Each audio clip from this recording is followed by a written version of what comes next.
Hoje eu vou falar sobre lombalgia. Lomba o quê?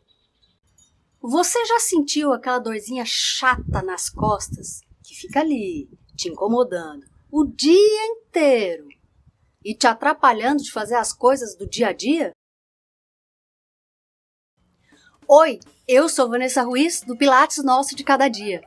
O Pilates Nosso de Cada Dia vai te mostrar que Pilates não é uma simples atividade física, é um estilo de vida. E aqui você vai ficar sabendo de tudo sobre esse maravilhoso método. Curiosidades, dicas, novidades e muito mais. Fica ligado! E você, já fez seu Pilates hoje?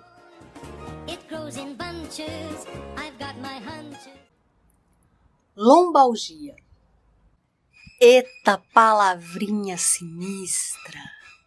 Lombalgia é a chamada dor na parte baixa das costas, na lombar. Muito bem, classe! Lombalgia em inglês também é conhecida como low back pain. Você sabia que a lombalgia pode estar associada ao nervo ciático? É a lombocitalgia. Ih, lascou!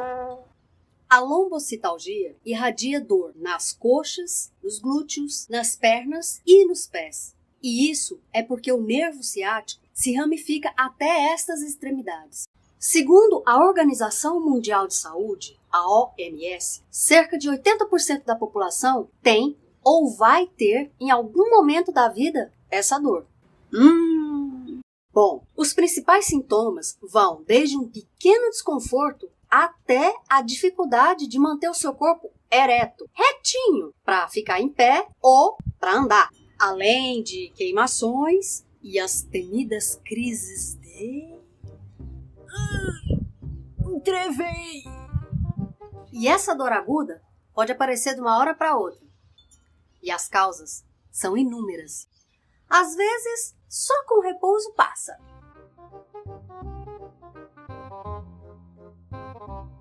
Eu disse às vezes, hein? Sem uma atividade física adequada e contínua, ou seja, aquela que você faz regularmente, quanto mais a gente envelhece, mais frequente vai ficando a dor, mais intensa, e aí vai caminhar para a dor crônica. Já pensou ficar sentindo essa dor 24 horas por dia pro resto da vida? Deus me livre! Eu, hein? Você pode ter lombalgia por motivos mecânicos. Por exemplo, Carregar excesso de peso, movimentos bruscos, ou ainda podem ser causadas por inflamação, nervos comprimidos ou reumatismo. a falta de condicionamento físico pode te levar à flacidez muscular. Arc! Horrível, né, meninas? A sobrecarga, ou seja, aquele esforço feito além da sua capacidade, leva a contraturas musculares, distensão e até a inflamação do local. Numa musculatura mal condicionada, junte o acúmulo de ácido lático, produzido pelo excesso de estresse no músculo, com o despreparo físico. Misture bem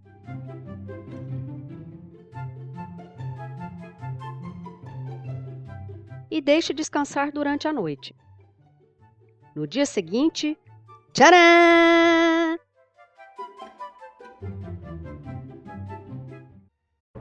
E esse travamento não tem hora para acontecer.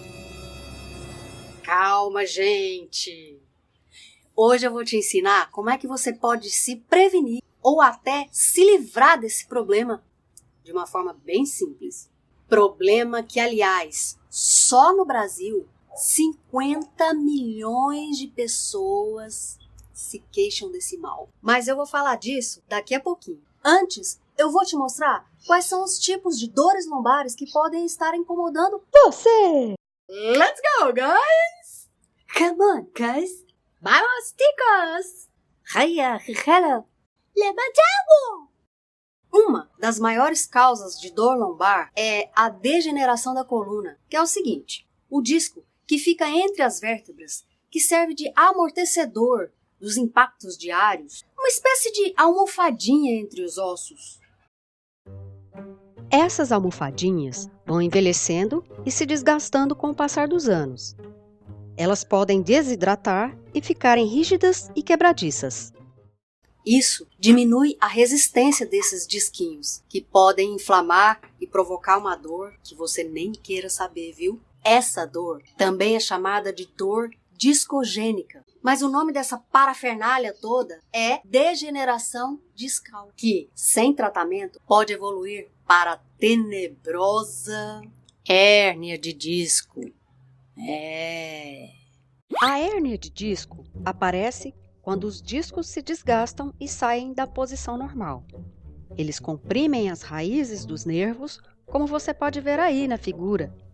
Daí vem a dor.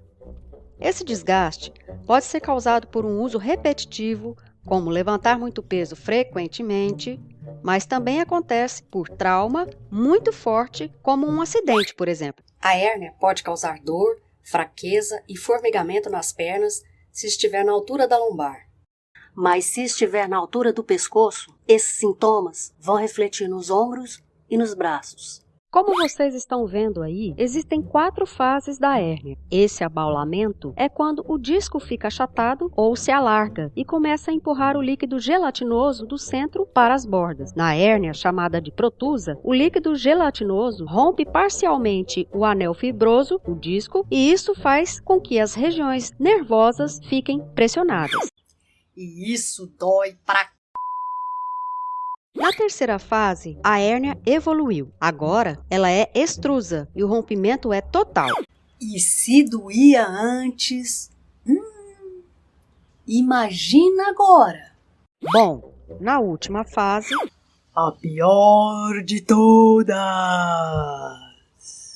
O líquido gelatinoso migra para dentro do canal medular, para cima ou para baixo. Esse derramamento causa uma dor, chamada de dor química. É química porque quando esse líquido está fora do seu ambiente natural, ele libera uma substância ácida. E aí a dor é lancinante. Mas e essa degeneração? Pode ficar pior? A resposta é sim, ela pode ficar pior. A degeneração mais o movimento anormal da sua coluna pode te levar, por exemplo, a uma espondilolistese. Quê? Espondilolistese é quando uma ou mais vértebras da coluna escorregam para dentro em direção à barriga e comprimem o nervo ciático. Como vocês estão vendo aí, ó. E dói, viu? E como dói! E tem mais, essa dor pode irradiar os seus glúteos, suas coxas, pernas e até seus pés.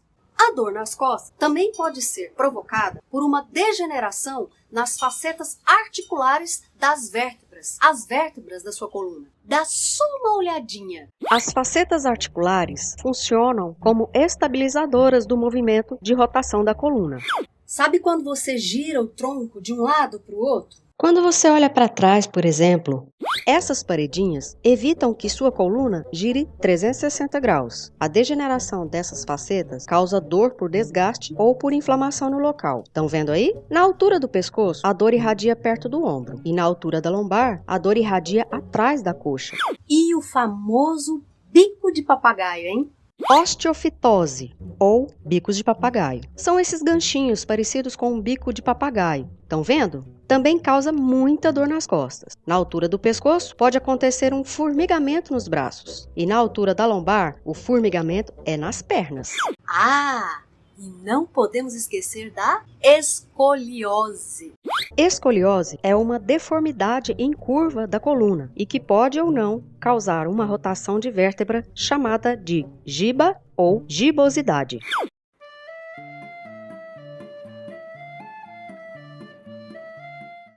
Existem 3 tipos de escoliose. A escoliose congênita, que é de nascença e pode ser causada por má formação das vértebras, ou de uma fusão dos ossos da coluna durante o desenvolvimento do feto ou do recém-nascido. Há também a escoliose neuromuscular, que vem de problemas neurológicos como paralisia cerebral ou muscular. E ainda a escoliose idiopática. Não tem causa conhecida e às vezes nem causa dor. Que alívio, hein? Um outro motivo que pode causar dor nas costas é... E ainda tem mais! Opa! Tem sim! Quando a gente perde densidade óssea, osteoporose, aumentam as chances de fraturas. Mas não vai achando que osteoporose é doença de velho não, hein? Porque não é. A osteoporose pode surgir por causa do tabagismo,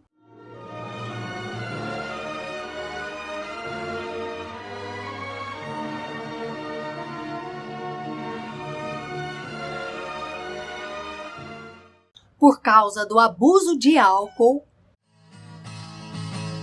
Com a marvada pinga que eu me atrapalho, eu entro na venda e já dou meu taio. Pego no copo e dali não saio, ali mesmo eu bebo, ali mesmo eu caio. Só pra carregar que eu dou trabalho, oi lá. ou ainda por uso prolongado de alguns medicamentos, como glicocorticoides. Glicocorticoides. Só que é tudo junto, tá? É glicocorticoides. Mas enfim, a sua glândula suprarrenal, yes, acertei, também produz esse hormônio. Mas existem os sintéticos com ação idêntica. Glicocorticoide é uma substância usada pelo seu organismo para metabolizar os carboidratos. Você também pode sentir dor nas costas por causa do seu estilo de vida. Trabalhos que exigem várias horas sentado ou em pé. E juntando a má postura com o despreparo físico mais o sobrepeso, lascou.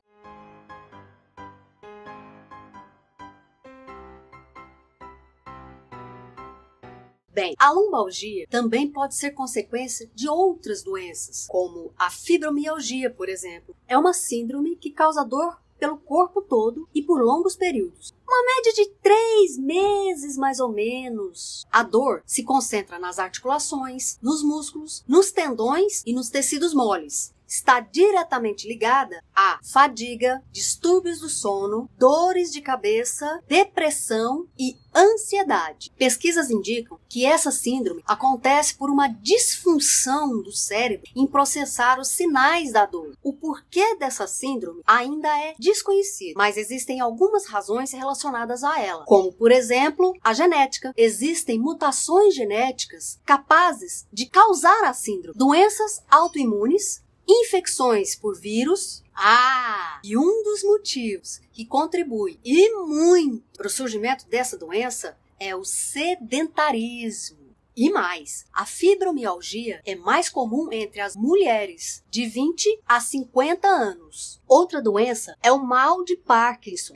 O mal de Parkinson é uma doença neurológica que causa a morte de algumas células do cérebro, especialmente aquelas que ajudam no controle dos movimentos e da coordenação motora. Ela causa uma agitação ou um tremor permanente, dificuldade para se movimentar ou para caminhar. A doença de Parkinson, ou o mal de Parkinson, ou ainda paralisia agitante, foi descrita pela primeira vez por um neurologista chamado James Parkinson em 1817. A artrite reumática também é outra doença que pode causar dor nas costas. A incidência de artrite reumática no Brasil é de 0,46%. Agora, falando a nível mundial, esse número salta para 0,5% a 1%. Parece pouco, né? Mas não é não. E em adultos, é 3 vezes mais frequente em mulheres do que em homens. Essa doença acontece quando o nosso sistema imunológico, que nos protege contra vírus e bactérias, acabam atacando nossos próprios tecidos. Ele ataca a membrana sinovial, que nada mais é que uma membrana que reveste todas as nossas articulações. E isso faz você sentir muita dor. A região incha, fica rígida e, é claro, inflama. É uma inflamação crônica e é mais comum aparecer nas mãos e nos pés. Já viram? Ainda não são conhecidas as causas dessa doença, mas os cientistas suspeitam de fatores genéticos e ambientais, os vírus e bactérias, como os principais influenciadores dessa deformidade. Ainda tem a espondilite anquilosante, que é uma doença inflamatória crônica, que afeta articulações da coluna, quadril, joelhos, ombros e pode ainda atingir outras partes do corpo, como os olhos. A espondilite é uma fusão dos ossos. É como se eles derretessem e se transformassem em um só. Isso faz com que a região afetada perca a mobilidade e, se for na coluna, vai causar uma curva para frente nas costas. E isso vai aproximar as costelas uma da outra e respirar profundamente fica bem difícil. A espondilite anquilosante também não tem causa conhecida, apesar de um fator chamado HLA-B27. Neste caso, a teoria mais aceita entre médicos e cientistas é que ela pode ser causada por uma infecção intestinal, por estarem predispostas a desenvolver a espondilite. Estudos comprovam que as chances dos filhos herdarem esse fator não passa de 15%. Agora, homens adultos e adolescentes são os mais propensos a desenvolverem a doença. Mulherada, escapão, hein? Meus queridos homens, não se preocupem. O fato de ter o fator genético HLA-B27 não significa que você vai desenvolver a doença.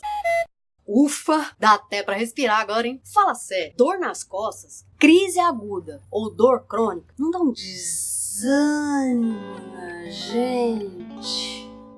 Atrapalha o trabalho,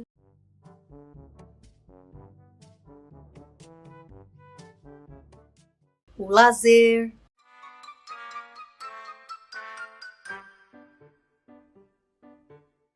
o dia a dia.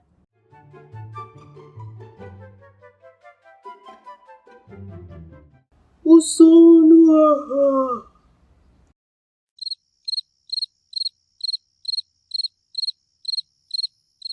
A locomoção.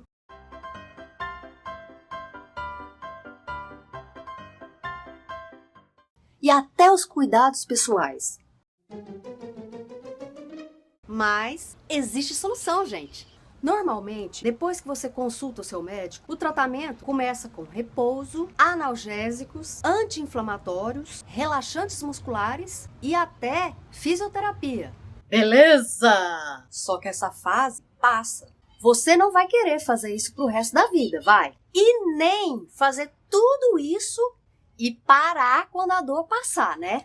Porque é assim, a pessoa tá sentindo muita dor, ela faz um tratamento, começa a dar resultado, para de doer, ela simplesmente abandona tudo. Gente, a dor vai voltar muito pior do que antes. Você precisa ter uma atividade física contínua, regular. Assim você vai conseguir manter esse tratamento inicial. E é aí que entra o Pilates, galera. Então, vamos a esses exercícios incríveis que podem te ajudar a se livrar da dor nas costas? E não é nenhum exagero dizer que você pode sim se livrar da dor nas costas. Acredite!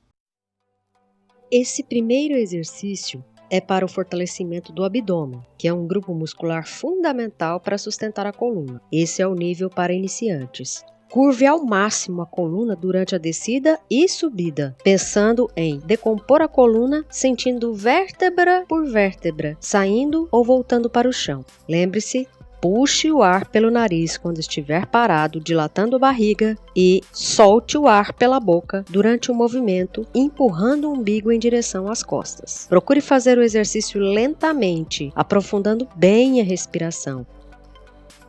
Nada de pressa, hein? Esse é para alunos mais preparados ou intermediários.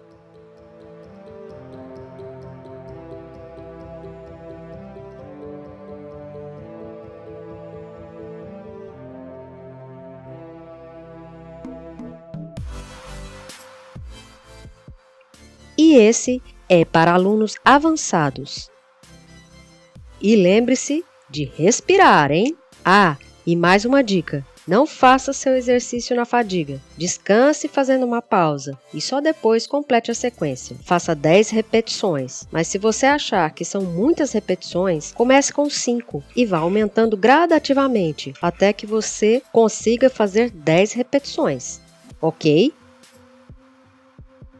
Nesse exercício, estamos fortalecendo toda a parte posterior do corpo. É um exercício de nível iniciante. Lembre-se de apoiar os joelhos na mesma distância do seu quadril, apoiando as mãos exatamente embaixo dos ombros e mantendo os cotovelos bem esticados. Prestem atenção na altura dos braços e pernas. Eles não devem passar a altura do seu corpo. Nada de subir o braço acima da cabeça e nem a perna acima do quadril, ok? Lembrando de inspirar pelo nariz, dilatando a barriga quando estiver parado, e expirar pela boca durante o movimento, afundando o umbigo em direção às costas, sempre aprofundando a respiração. Em caso de lesão da parte superior, ou seja, braços e ombros, você pode fazer o exercício usando somente as pernas.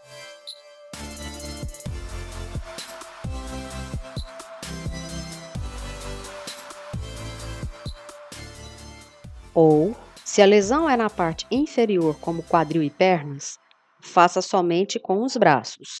Agora, se você quiser aumentar a dificuldade, pode tentar fazer o exercício apoiado nos cotovelos, seguindo os mesmos critérios do nível iniciante. E por falar em nível, esse é intermediário.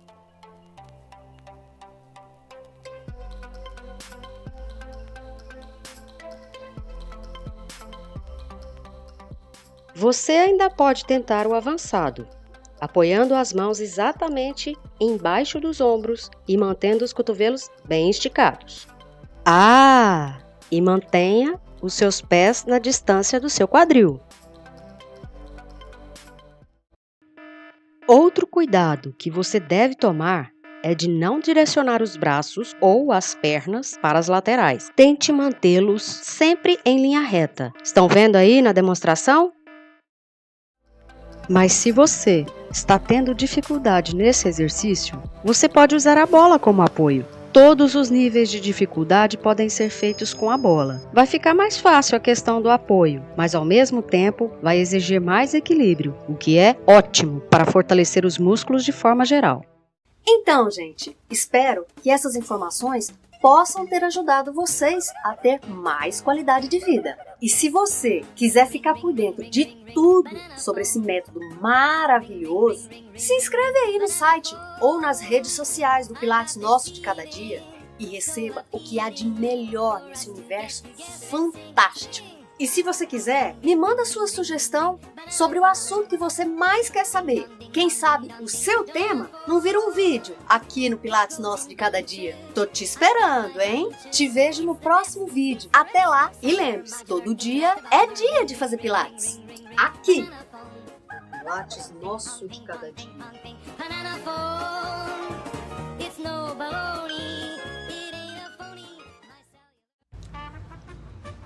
Que é uma doença inflamatória